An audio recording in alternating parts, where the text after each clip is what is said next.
कि अभी एक हफ्ता भी नहीं हुआ चुनाव के रिजल्ट आए हुए, और जब किसी को मैंडेट सरकार को जनता देती है तो उसको पॉजिटिविटी, सकारात्मक भाव से उस राज्य क्षेत्र के विकास के बारे में, लोगों के कल्याण के बारे में चिंता करनी चाहिए। लेकिन दुर्भाग्य है कि निगम में थोड़ा सा एंच ऊपर हमसे 2-2.5% वोट ज्यादा लेकर सत्ता प्राप्त करने वाले केजरीवाल साहब, क्योंकि 15 साल से निगम में भारतीय जनता पार्टी है, तो वो एमसीडी की सत्ता उनको मिली। एमसीडी की सत्ता मिलने के बाद उनकी जो फितरत है वो उस फितरत से बांधनी है। किसी के ऊपर थूको और भाग जाओ, जिसके ऊपर थूकोगे अपना पीछे पीछे भागता रहेगा। ऐसी ही फितरत का उन्होंने ये एक प्रमाण दिया।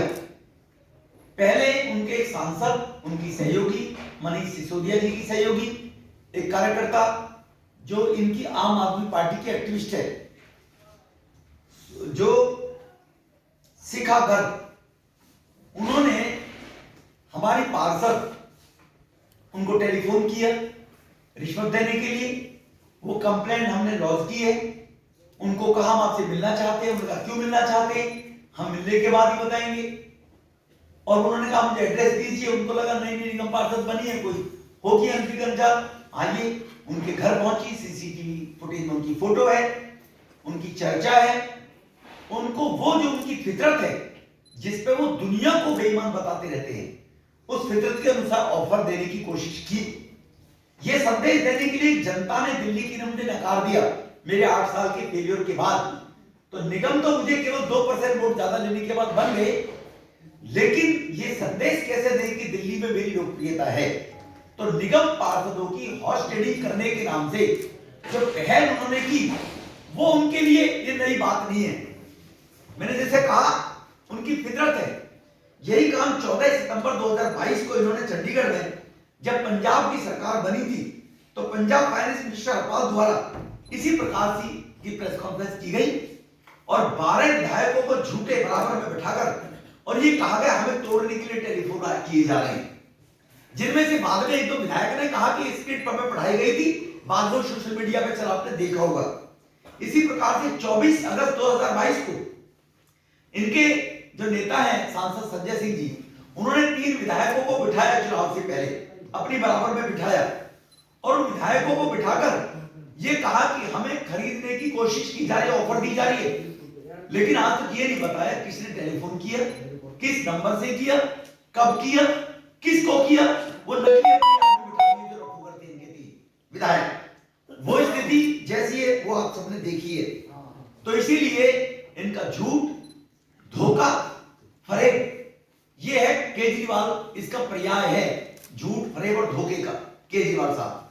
उसके लिए उन्होंने इसी प्रकार से, जब ये गुप्ता जी हमारी जो पार्षद है, उनकी शिकायत पर उनके खिलाफ शिकायत हो गई, तो उन्होंने देश को गुमराह करने के लिए, लोगों को गुमराह करने के लिए फिर कॉन्स्पिरेसी की।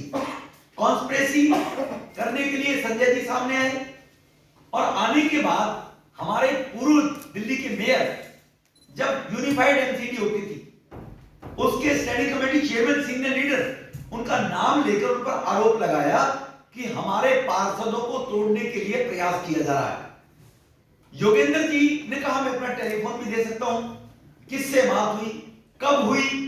जब मनीष सिसोदिया की ट्वीट आया था तो मैंने ट्वीट भी किया था उनको कि मनीष सिसोदिया साहब, आप सम्मानित संवैधानिक पद पर हैं, कोई बेवड़े नहीं है, क्यों कलंकित कर रहे हो सम्मानित पद को भी।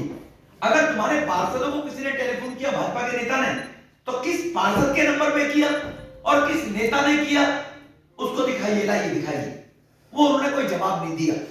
लेकिन सम्मानित डिप्टी सीएम जैसे पद को कलंकित करने वाले लोग देश के लोकतांत्रिक सिस्टम पर से लोगों का विश्वास उठ जाए, इस मानसिकता से कैसा काम करते हैं। तो योगेंद्र जी ने उसकी कंप्लेंट दी है कि मेरा टेलीफोन डिटेल, मेरा टेलीफोन, मैं उसको देने के लिए तैयार हूं। आज वो कंप्लेंट दी है एंटी करप्शन ब्यूरो के अंदर, और पहली भी कंप्लेंट दे रखी है हम लोगों ने। लेकिन ऐसी राजनीति, घृणित राजनीति करने वाले लोग, छोटी संकुचित मानसिकता से लोकतांत्रिक सिस्टम को बदनाम करने वाले लोग, उनकी जानकारी आप तक पहुंचे आपके माध्यम से, जनमानस तक पहुंचे कि केजरीवाल साहब का वस्तुस्थिति कैसी है और उनका कैरेक्टर कैसा है और लोग कब तक उनके ऊपर विश्वास करेंगे।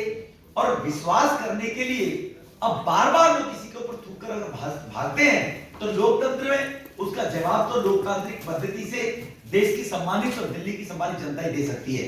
ये मैंने आपके सम्मुख ये वस्तुस्थिति रखनी थी। योगेंद्र जी के साथ जो घटना घटी उसके बारे में योगेंद्र जी आपको विस्तार से इसकी जानकारी देंगे।